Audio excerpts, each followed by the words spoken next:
Jacqueline, you said something there. It's like if people knew some things about me, right, they'd be like, oh, you know, they'd probably be terrified too. And I think it's important. I know it's perfect. You know everything you need to know. I'm just gonna put that out there. Noah, you and I, we know each other a little bit better than they know us. So but no, seriously, there is there's passion for the work, and then it's understandable to have passion for the people who you see leading the work.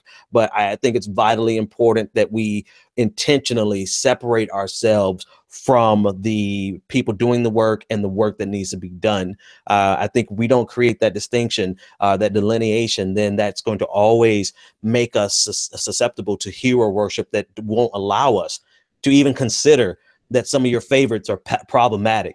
You know, I'm a prude. I'm an old guy, but and I'm conservative in so many ways. But you know, if somebody told you, there's a couple things that some people could tell you about Ben that you wouldn't believe, that I would just go ahead and say, yeah, that's true.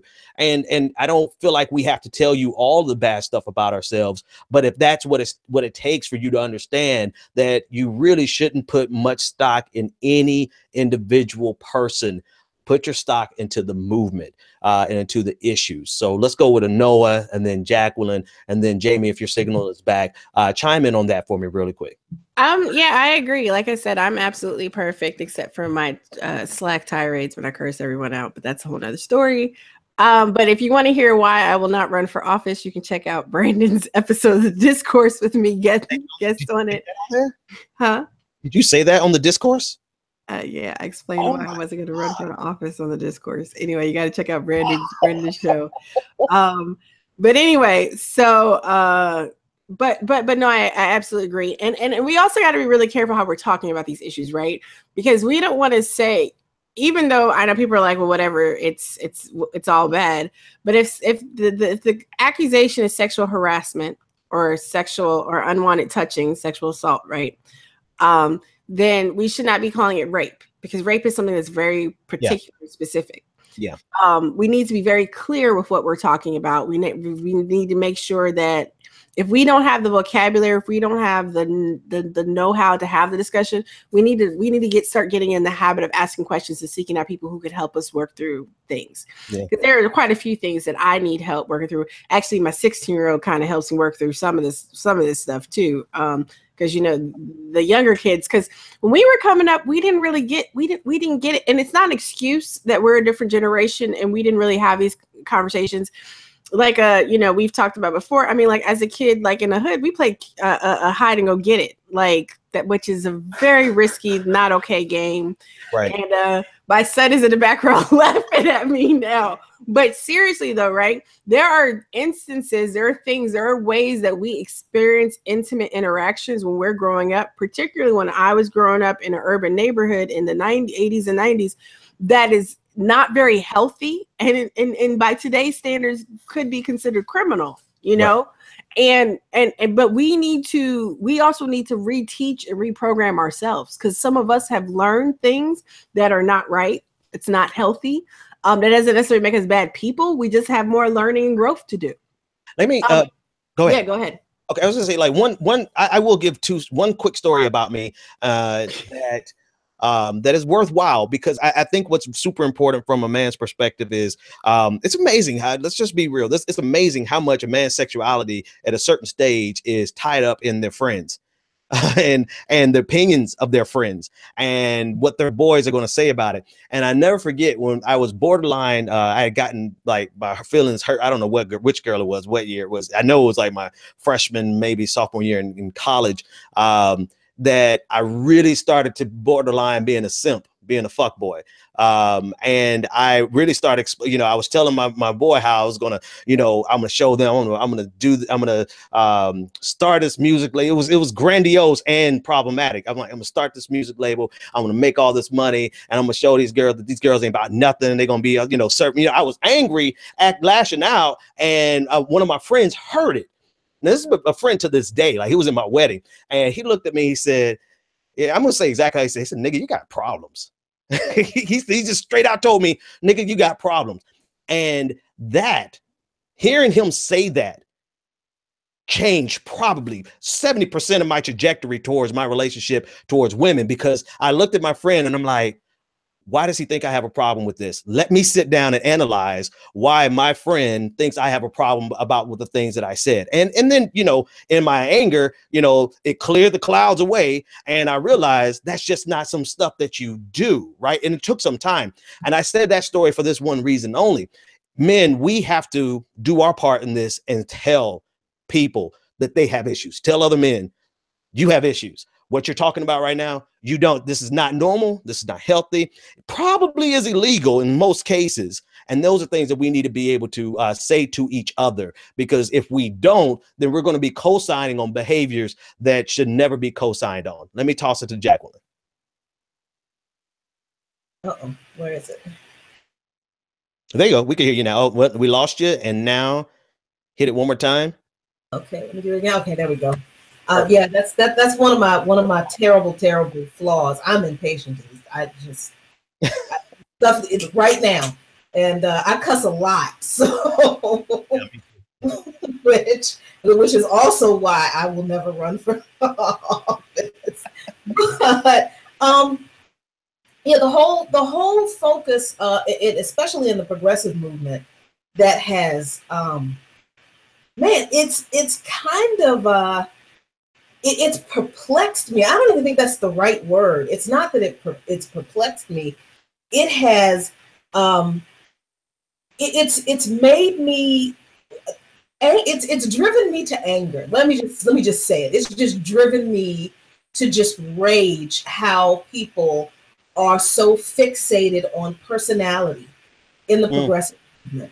And you know, everybody has been politically awakened by Bernie Sanders in 2016, and I guess this is one of the places where my age and growing up in the Black Panther experience, you know, being fed lunch during the summer at the Black Panther house, and my, you know, uncles being Panthers, and being taught by a mom who integrated her high school. So I get this early education on how effed up this system really is.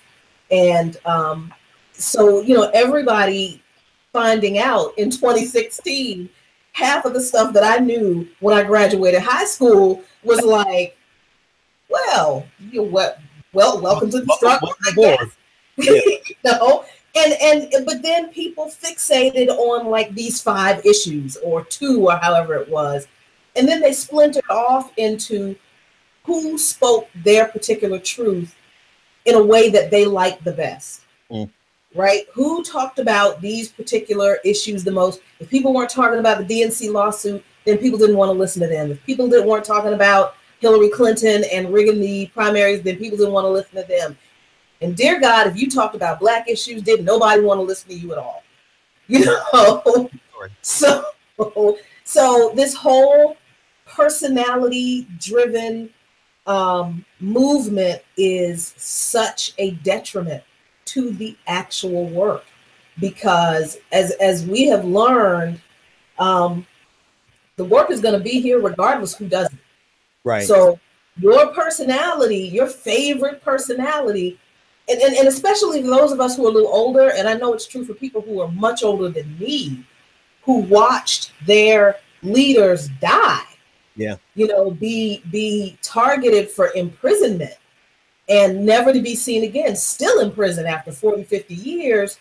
They literally saw their favorite personalities removed from the scene, and the work still had to be done. So they had to focus on the work. And I'm so concerned in the progressive movement that all of these people are focused on personalities, and they're not paying attention to any of the work because they're so concerned about what people are saying about this person or that person, as opposed to what these people are doing, because nobody is holding them accountable for their actions. So they're doing things that seem harmless, like using a horribly racist example. I know I'm never gonna let that go. Never in my life am I gonna let that go.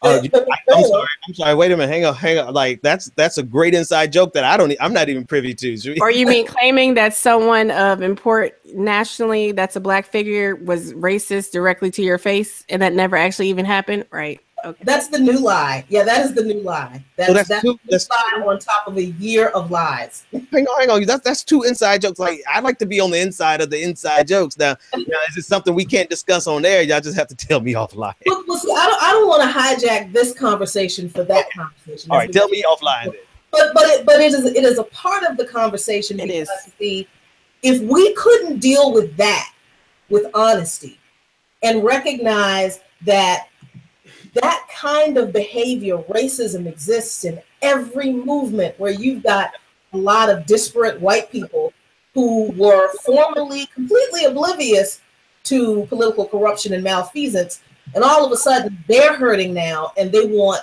their problems solved, and they don't want to listen to the people who've been struggling the longest. If we're not going to deal with that, how in the world are we going to deal with sexual assault? When it's the same power dynamic. It is the same power. Absolutely. And to build on that, I mean, just a little context for people like, what are y'all talking about? Just, I know, and folks think that I'm petty, and I'm denying people their free speech and stuff. I am petty. My son is in the background, mouthing some more. Mommy, according to the quiz on Facebook, mommy is, I don't give a petty. But there's a quiz, and that's how I rate it. but for those who remember, in the summertime, I wrote the piece. Jacqueline and I were among those that directly challenged some larger white progressive YouTubers for the mischaracterization of the meeting that was held at the UNAC conference in mid-June by Black Alliance for Peace. I've talked with Ajamu Baraka about it. I mean, so as Jacqueline's done interviews about it. We did Jacqueline and I actually did a whole, like 2 whole long conversations about race in these spaces and stuff like that. Anyway, the initial offender recently, in connection with this whole conversation of actually providing, more support and defense for for Jordan's version of events with Chelsea Lyons and others, Claudia Stauber has now escalated her allegations against Ajamu Baraka, and she claimed that he called her a racist to her face. If he did, he had good reason to. I mean, because you're kind of racist. I forgot that I upset you so much that you don't want to talk to Black people, so I don't even know why you mentioned his name anymore. But anyway, putting all that aside and bringing us back to this conversation, there is something to be said about the power dynamic and the way in which platforms are leveraged to either have pissing contests or fights. Like we saw this happening at the end of the election cycle, in the general election. We had the battle of the sexual assault victims, right? And I think I did a conversation about it in one of my episodes, because we saw, the Clinton campaign decided to dig in because Trump is so awful, and he has all these women who have accused him of everything from sexual harassment to rape to, all these different bad charges, and even potentially, an underage girl, like all types of stuff. So they paraded out all these allegations, and there was little conversation. There was little concern for the victims themselves, the people who made the allegations, or the conversation. And then to retaliate, Trump drags out a couple of Bill Clinton's accusers, right? And it's like this tit for tat thing that happened. And the conversation and actual issue about the treatment of women, particularly in the political landscape, was completely lost, particularly when Democrats were trying to elect the first woman. Like it's a strange phenomenon. So now to see the Me Too conversation evolving the way it has, and again, Jacqueline and I have talked about this too, how it's an older concept that was instituted by women of color previously to raise awareness and bring attention to, and now here we are in this space. But it's really interesting to see the form that it's taking across all the spaces, whether it's your Lena Dunham, who's always taken her foot out of her damn mouth, and just seeing that there is now a call for women of color to divest themselves, not just from the Lenny letter, as one writer just recently did. She said that she only stayed around with the Lenny letter for as long as she did because she had a good relationship with the editors. But Lena Dunham herself was basically like a hippie racist, along with her friends, and had a bunch of other issues. But what's really interesting, we see SEIU having issues and stuff with sexual harassment. I mean, but this is the thing with the campaigns, because this was the same issue with both the the Clinton and Bernie campaigns. You know, there are people who were accused of sexual harassment and they just got moved someplace else. We see this in corporate America. There is something that is endemic and it's wrong in American society in general, and how we're handling people who do things in this way and leverage and manipulate power to the detriment of whether they're subordinates, co-workers, other volunteers, whomever they may be, people in those spaces. And we have to find a way to deal with them, you know, that makes people are accountable, and not just those people, but those who create the environments to allow them to hide amongst us. Because that's the thing too, right? Like, I understand that your friends or your coworkers or your mentee or whomever it is, it's when we care about people, it is natural to want to protect them and stand by them. But at the same time, and I think about this as a mom all the time, like, heaven forbid my son did something or my daughter did something. I'm like, would I be able to stand by them and defend them no matter what? Or would it have to come to a time where it's like, yeah, you messed up. You just need to, you just need to fess up. And that is a real tension. It's very difficult, right? Because I love my kids more than I love my own life. You know what I'm saying? But at the same time, when we're so close to people that we care about and they do something that's so wrong, we also, there's a sense of guilt, right? So some of that covering up for is not just covering up for them, it's covering up for ourselves. How did we allow this environment to exist? Because we don't even want to deal with it. Because then we have to come to terms with whether or not we were in some way culpable as well for the space that was created to foster and allow these negative behaviors to exist. So it's so complex and complicated. And instead of piling on social media, trying to, shush people into submission, I mean, we got to get real and get deep and have conversations about how to deal with these issues and still do the work that we're trying to do. Because here's the problem. We'll continue to push people along for promotions or give people more funding or power or access and disregard how they're treating others. And that ultimately inhibits the ability of us to really create sustainable change in a meaningful way.